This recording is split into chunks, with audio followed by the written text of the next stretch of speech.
Então, como lidar com a inferioridade digital e acadêmica? Essa é uma pergunta feita por um, talvez, inscrito aqui do canal. Fez essa pergunta naquele vídeo em que eu falo sobre o olavismo cultural.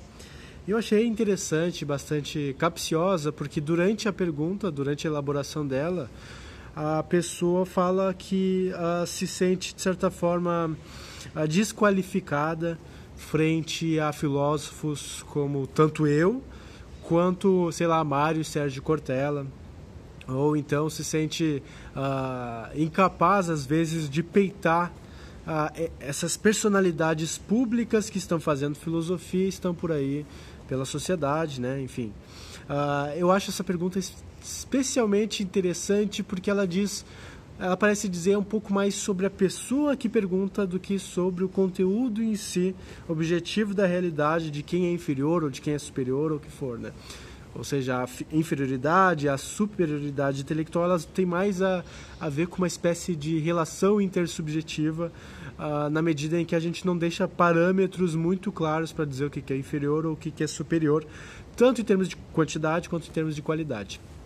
A primeira coisa que eu consigo perceber a partir dessa questão é o fato de que nós, produtores de conteúdo, e essa pessoa que fez a pergunta também produz conteúdo, nós que fazemos vídeos de filosofia, nós que tentamos refletir, etc. e tal, de forma pública, nós que queremos nos engajar publicamente com vários assuntos interessantes, assuntos às vezes polêmicos, assuntos às vezes técnicos, puramente intelectuais, objetivos ou subjetivos, enfim. Nós temos às vezes uma sensação de que nós não somos suficientes para dar conta do recado, da popularização, da divulgação filosófica, né? Aí tem o problema às vezes da chamada síndrome do impostor, que é quando a pessoa que é boa, a pessoa que realmente sabe o que está falando, ela não se sente apta, ela não se sente capaz, ela não se sente, enfim, várias coisas aí que podem estar dificultando a psicologia dela quanto à vontade, quanto à disposição de fazer alguma coisa na internet, enfim, de mostrar a cara a tapa, né? Então, a primeira coisa que uma pessoa que se pergunta isso pode estar tendo em mente é uma espécie de auto-engano ou uma autossabotagem. Ela pode estar se desqualificando antes mesmo de se dar a oportunidade de ver onde ela pode ir, onde ela pode, enfim, o que ela pode alcançar por meio dessa atividade, que é uma atividade tanto quanto lúdica, essa de aparecer na internet e de falar de filosofia, etc e tal, mas que também é uma atividade que exige algum rigor na medida em que tu tá tanto encarando a opinião pública, quanto também entrando no jogo público intelectual de argumentos, né, de soltar uma ideia, de ter essa ideia rebatida, enfim, né? Então, quando você se pergunta sobre a inferioridade intelectual e digital, quando você se sente inferior digitalmente ou intelectualmente, provavelmente você pode estar sendo coagido por números, como por exemplo o Mário Sérgio Cortella tem quantos milhões de fãs, quantos milhões de inscritos em todas as suas redes sociais, ou milhões de visualizações, eu não sei, né? Mas sei que ele tem muito mais comparado a mim, por exemplo. Então, tu imagina uma pessoa que recém está começando, dando os passos nessa questão da divulgação filosófica ou divulgação de qualquer outro nicho aí que seja do interesse da pessoa. A gente se sente, sim, a gente tende a se sentir contraído, nós nos sentimos um pouco coagidos até a desistir, né, por uma síndrome de insuficiência, né, que falei da síndrome do impostor. Mas às vezes, de fato, existe o caso da pessoa que ela realmente não é qualificada, ela realmente não sabe do que está falando, mas ela é consciente, ela percebe, né, ela percebe que ela não é suficiente e ela quer fazer algo a respeito para dar conta dessa insuficiência.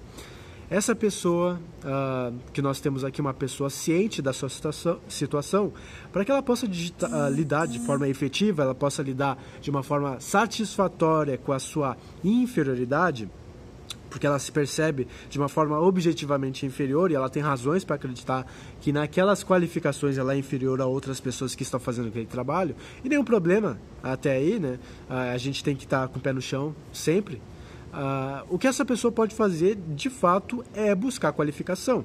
Esses dias mesmo eu estava lendo um texto do filósofo libertário Michael Hilmer, que é um texto sobre filosofia amadora e filosofia profissional, que poderia ser um texto sobre filosofia acadêmica e filosofia não acadêmica, né? Ele fala de filosofia amadora como aquelas pessoas que não têm qualificação para a filosofia, mas elas acreditam que elas têm umas ideias filosóficas, elas têm umas ideias aí para compartilhar, enfim, sei lá, o Olavo de Carvalho, por exemplo, né? Ou tão autores mais de autoajuda que escrevem livros bombásticos, enfim.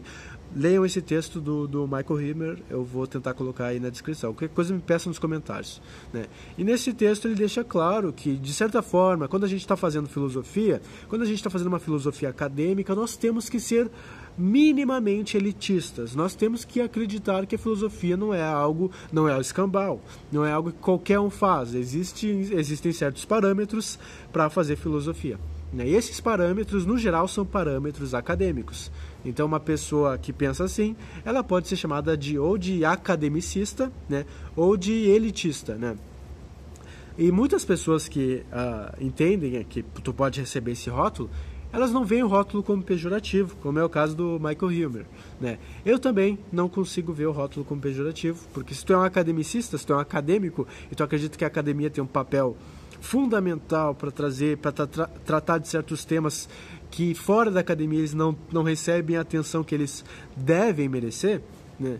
Então, de certa forma, tu vai ser academicista para diversas questões, inclusive questões científicas, né? O pessoal da divulgação filosófica tenta popularizar a ciência, a divulgação científica, né? O Pirula, enfim, todo o pessoal aí, eles tentam divulgar a ciência, mas de uma forma acadêmica, né? Eles estão tentando colocar o que os cientistas, os acadêmicos estão falando e tentar divulgar isso para o mundo de uma forma acessível, né? Ser popular não significa ser populista, né? Então tem uma diferença entre a filosofia amadora e a filosofia científica, profissional.